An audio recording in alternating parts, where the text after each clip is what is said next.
government release all prisoners, release the curfew.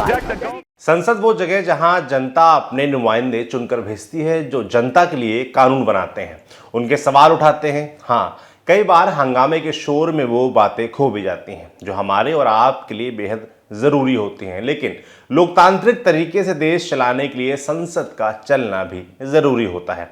अगर संसद चल रही है तो दोनों सदनों की कार्रवाई से जुड़ी हर खबर आप तक पहुंचाना हमारी जिम्मेदारी है। इसीलिए लल्लन टॉप फिर से आपके लिए लेकर आया है हमारा खास शो संसद में आज, जिसमें हम बताएंगे कि आज संसद में हुआ क्या और हमारी आपकी ज़िंदगी में इसका क्या असर पड़ सकता है। तो शुरू करते हैं। आज संसद की कार्यसूची में जम्मू कश्मीर का बजट पेश करना और संविधान एसटी आदेश संशोधन विधेयक शामिल था। जब बजट सत्र के दूसरे चरण का पहला दिन शुरू हुआ तो उस पर हाल में आए 5 राज्यों के चुनावी नतीजों का रंग दिखना लाजिमी था। 5 में से 4 राज्यों में बीजेपी ने जीत हासिल की है। ऐसे में जब लोकसभा में पीएम मोदी की एंट्री हुई तो मोदी मोदी के नारे लगने लगे।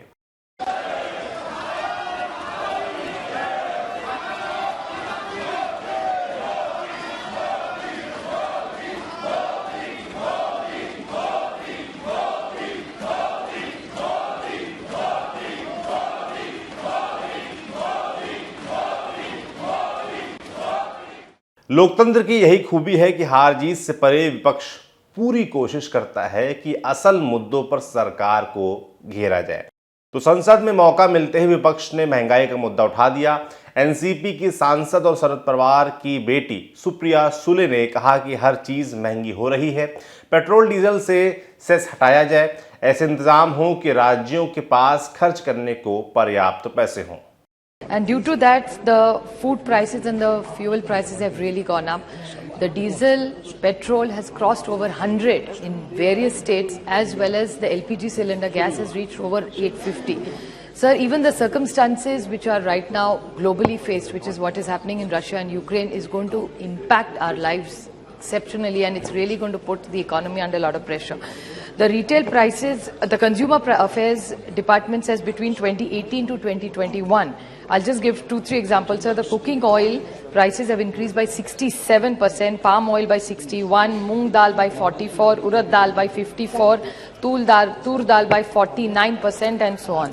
So I request the Honourable Government of India to step in. Anyway, the states are strapped and under a lot of financial pressures.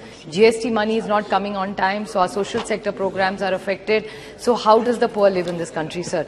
Even the Consolidated Fund of India, all the cess that is collected, be it road, be it agri, be it on all these petrol issues, all the cess, we don't even know where the cess goes. It goes to a centralized fund, but it's not necessarily spent only on that issue. So I would like to bring this to the notice of the central government. Please bring the prices down, help the state governments, because people are just recovering from the pandemic. इसके बाद तो petrol diesel पर बात बढ़ने लगी। सामने बैठे petroleum मंत्री हरदीप पुरी से पूछा जाने लगा कि क्या रूस से तेल खरीदने पर कोई डिस्काउंट मिलने वाला है, क्या डीजल के दाम घटाए जाएंगे। इस पर मंत्री जी ने याद दिलाया कि सरकार अब कीमतें तय नहीं करती, हालांकि कीमतें ना बढ़ें इसके लिए सरकार हर संभव कदम उठाएगी। उन्होंने महंगे पेट्रोल डीजल पर दलील दी कि भारत में कई दूसरे देशों की तुलना में दामों में बढ़ोतरी बेहद कम ही हुई है। I have the comparative data for USA, Canada, Germany, UK, France, Spain, Sri Lanka and India. All those countries, the price of petrol during this representative period has gone up by 50%, 55%, 58%, 55%. India, it has only gone up by 5%. We should be rejoicing that. Instead, what we are hearing from the distinguished members is why has it not gone up? हालांकि विपक्ष उनकी मंत्री जी की जो सफाई थी उससे खुश नहीं था और इस बीच आए लूट शब्द पर हरदीप पुरी बिफर गए। On 5th March, a political leader made a statement that fill up your tanks quickly because petrol prices are going to go up because the election is over. Madam, I am happy. Madam, I am happy. The honorable minister is trying to appease his bosses using this platform of question hour. I am happy to do that. But the question is, the government is looting the country by imposing taxes on petrol and diesel. Whenever the question of the common people is coming, you are diverting the issue. Whether the government is going to stop this loot Kindly ask let the me answer this. question. Let me answer this. Let me answer this. Who is looting the country? 97% of their candidates lost their deposits. That is what the country's answer to this is.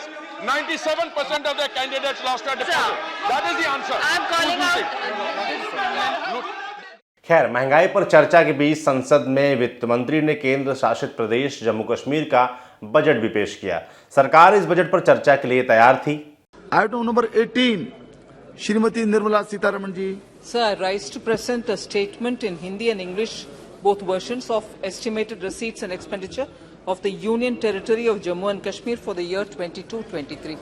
Jammu Kashmir और उसके budget पर संसद में चर्चा चली तो कांग्रेस सांसद ने बिल की कॉपी मिलने और बहस के बीच कम समय मिलने को लेकर दिलचस्प तरीके से अपनी नाराजगी जताई। सुनिए। मुझे 12:45 पर ये जो बजट के कागज हैं ये प्राप्त हुए हैं और मुझे नहीं लगता कि अगर आइंस्टाइन भी चाहते तो वो 1.25 घंटे में इस सारे जो बजट के दस्तावेज हैं, शायद 7 किताबें हैं, उनको अपने संज्ञान में ले पाते। और मैं अपने आप को कोई आइंस्टाइन नहीं मानता हूं और इसलिए I would like to plead ignorance that I have not been able to read this budget. BJP के नेता जहां संसद में बताते रहे कि जम्मू कश्मीर के विकास के लिए काम किया जा रहा है, तो मनीष तिवारी ने कहा कि विपक्ष परिसीमन से खुश नहीं है। सिख अल्पसंख्यकों के लिए विधानसभा में सीट सुनिश्चित करनी चाहिए।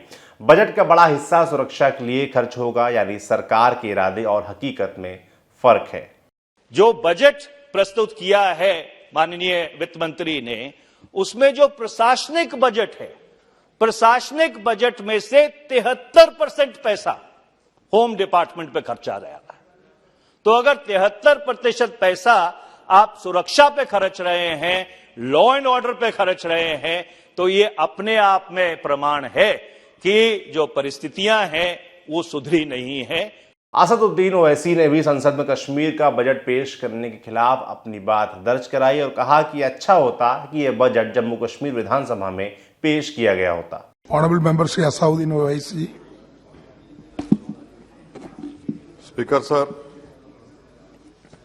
आपका बेहद शुक्रिया कि आपने मुझे आज बोलने का मौका दिया। सर, मैं अपनी बात का आगाज करने से पहले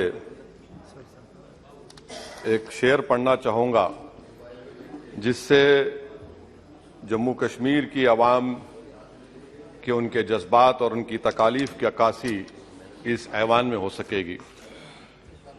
शायर ने कहा कि आज वो कश्मीर है महकूम मजबूर और फकीर, कल जिसे अहले नजर कहते थे ईरान सगीर, सिनाए अफलाक से उठी है आहसोजनाक, मर्द हक होता है जब मरूब व सुल्तान व अमीर, कह रहा है दास्तान बयादारी आयाम की कोह के दामन में वो गम खाने दे खाने पीर।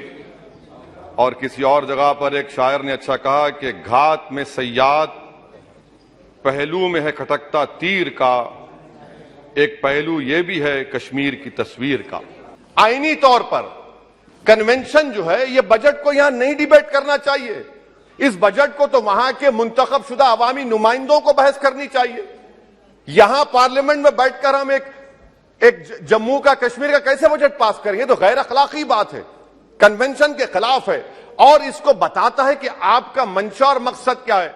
कश्मीर पर बात चल ही रही थी कि विपक्ष के एक से ज्यादा सांसदों ने सरकार से पूछा कि कश्मीरी पंडितों को घाटी में फिर से बसाने पर क्या किया गया है। टीएमसी के सांसद सौगत राय ने तो बिना घुमाए फिराए कह दिया कि सरकार बातें ज्यादा करती है, काम कम। What happened to your promise of rehabilitating Kashmiri Pandits in the valley? They have not re-established one single Pandit family in the Kashmir valley. This is all talk. एक निशान एक विधान, ये बीजेपी का पॉलिटिकल स्लोगन, उसी का budget है। That's why I oppose the budget. Kashmiri पंडितों की बात चली रही थी कि संसद के अंदर फिल्म द कश्मीर फाइल्स का जिक्र भी आ गया, जो आजकल खबरों में है। बसपा के सांसद ने तो इस पर बैन लगाने तक की बात कर दी, जिस पर बवाल भी मचा। अब कुछ काम की बात कर लेते हैं। संसद में पेट्रोलियम मंत्री की बात सुनकर लगा कि रूस यूक्रेन जंग के बीच सरकार वो सारे प्रयास कर रही है कि जिससे पेट्रोल डीजल की कीमतें न बढ़ें। आज संसद की यही सबसे अहम बात भी रही। कल का दिन संसद में अहम होगा क्योंकि विदेश मंत्री एस जयशंकर यूक्रेन रूस की जंग को लेकर बने हालात पर बयान देंगे। वहीं हमने शुरू में विधानसभा चुनाव के नतीजे के बाद संसद में मोदी मोदी के नारों से बात शुरू की थी, अंत भी इन्हीं नतीजों से जुड़ी बात से। भगवंत मान सांसदी से इस्तीफा देने के पहले आज संसद पहुंचे। पंजाब के नए मुख्यमंत्री को उनके सहयोगी सांसदों ने बधाई दी। शशि थरूर ने उनके साथ सेल्फी ट्वीट की और खुद मान ने कहा कि वो लोकसभा को मिस करेंगे।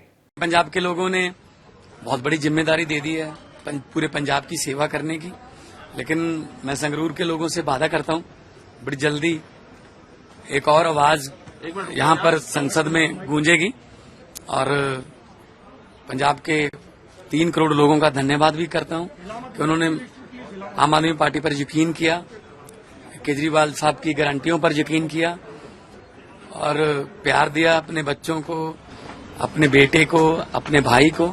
तो खुश हैं। सर, बॉर्डर स्टेट है पंजाब, तो चैलेंजेस भी बहुत है, किस तरह से चलेगी ये सरकार पे? 7 साल से मैं एमपी हूं, तो एडमिन को चलाने का हमारे पास तजर्बा है। तीसरी बार हमारी दिल्ली में सरकार है, तो हम कोई नए नहीं हैं, हम सरकारों को चलाना जानते हैं और यूथ आया है जीतकर, बड़े बड़े दिग्गज हारे हैं, तो कुछ नए आइडियाज आएंगे, out of the box ideas आएंगे और पंजाब को दोबारा पंजाब बनाएंगे। दिल्ली से कितना गाइड होंगे मान साहब? दिल्ली से कितना आप दिल्ली में आएंगे? दिल्ली से भी गाइडलाइंस ली जाएंगी, पंजाब से दिल्ली भी गाइडलाइन लेगी। कुछ अच्छा होता हुआ तो मध्य प्रदेश से भी सीख लेंगे, तमिलनाडु से भी सीख लेंगे, बंगाल से सीख लेंगे, क्योंकि देखो भगत सिंह पंजाब से थे, चंद्रशेखर आजाद अशफाकुल्ला यूपी से थे, सुभाष चंद्र बोस साहब कोलकाता से थे, बंगाल से थे। नहीं, मकसद तो देश था, हमारा भी मकसद देश है। विधानसभा चुनाव के हालिया नतीजों का सीधा असर राज्यसभा के नंबर गेम और राष्ट्रपति चुनाव पर भी पड़ेगा, जिसके बारे में हम आपको अपडेट करते रहेंगे। तो संसद में आज में इतना ही। कैसा लगा आपको ये शो, हमें कमेंट बॉक्स में लिखकर जरूर बताइए। बाकी संसद से जुड़ी हर जानकारी हम आप तक पहुंचाते रहेंगे ऐसे ही डेली। देखते रहिए दी लल्लन टॉप।